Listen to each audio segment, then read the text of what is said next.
जय श्री राधे कृष्णा। मेरे प्यारे भाइयों बहनों, आज हम लेकर आए हैं आपके लिए पाप मोचनी एकादशी व्रत कथा, जिसके सुनने मात्र से ही हमारे सभी पाप नष्ट हो जाते हैं।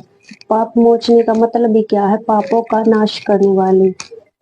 तो हमारे सभी पाप नष्ट हो जाते हैं और हमें मोक्ष की प्राप्ति होती है। तो प्लीज वीडियो को पूरा देखें। पाप मोचनी एकादशी। धर्मराज युधिष्ठिर बोले, हे भगवान, मैंने फाल्गुन माह की शुक्ल पक्ष की एकादशी का महात्म्य सुना। अब आप चैत्र माह के कृष्ण पक्ष की एकादशी के बारे में बतलाइए। इस एकादशी का नाम और इसमें कौन से देवता की पूजा की जाती है तथा इसकी विधि क्या है, सो सब विस्तार पूर्वक कहिए। श्री कृष्ण भगवान बोले, हे राजन, एक समय मांददाता ने लोमस ऋषि से ऐसा ही प्रश्न पूछा था। तब लोमस ऋषि ने उत्तर दिया था कि हे राजन, चैत्र माह के कृष्ण पक्ष की एकादशी का नाम पाप मोचनी है। इसके व्रत के प्रभाव से मनुष्यों के अनेक पाप नष्ट हो जाते हैं। इसकी कथा इस प्रकार है। प्राचीन समय में चैत्र वन में अप्सराएं निवास करती थी।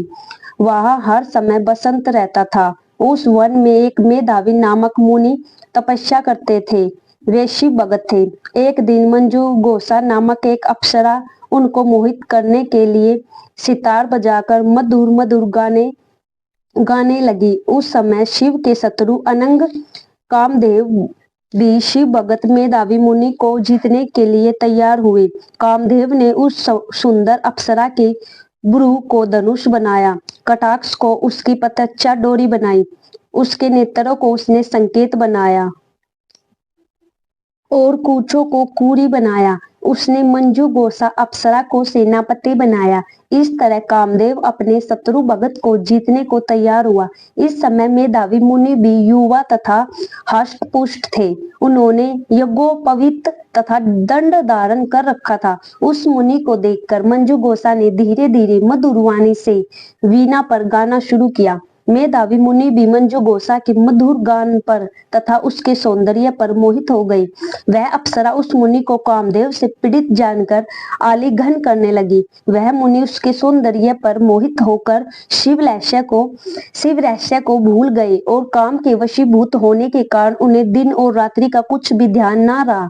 एक दिन मंजू गोसा उस मुनि से बोली, हे मुनि, अब मुझे बहुत समय हो गया, मुझे स्वर्ग जाने की आज्ञा दीजिए। उस अप्सरा के ऐसे वचनों को सुनकर मुनि बोले, हे सुंदरी, तू आज इस संध्या को आई है, अभी प्रातः काल तक ठहरो। मुनि के वचनों को सुनकर वह उनके साथ रमन करने लगी और बहुत समय बिता दिया। फिर उसने मुनि से कहा, हे मुनि देव, अब आप मुझे स्वर्ग को जाने की आज्ञा दीजिए। मुनि बोले, अरे अभी तो कुछ भी समय नहीं हुआ, अभी कुछ देर और ठहर। इस पर वह अप्सरा बोली, हे मुनि, आपकी रात्रि तो बहुत लंबी है। अब आप सोचिए कि मुझे आपके पास आए कितना समय हो गया। उस अप्सरा के वचनों को सुनकर मुनि को ज्ञान प्राप्त हो गया और समय का विचार करने लगे। जब रमन करने के समय का प्राण 57 साल 7 माह और 3 दिन ज्ञात हुआ तो वह उस अप्सरा को काल का रूप समझने लगे। वह महान क्रोधित हुए और तप का नाश करने वाली उस अप्सरा की तरफ देखने लगे। उनके अधर कांपने लगे और इंद्रियां व्याकुल होने लगी। तब मुनि उस अप्सरा से बोले, हे दुष्टा, मेरे तप को नष्ट करने वाली, अब तू मेरे शाप से पिशाचनी हो जा। तू महान पापनी और दुराचारिणी है, तुझे धिक्कार है। उस मुनि के श्राप से वह पिशाचनी हो गई। तब वह बोली, हे मुनि, अब मुझ पर क्रोध को त्याग कर प्रसन्न हो जाइए और इस शाप का निवारण कीजिए। तब मुनि को कुछ शांति मिली और वह पिशाचनी से बोले, रे दुष्टा, मैं तुझे श्राप से छूटने का उपाय बतलाता हूँ।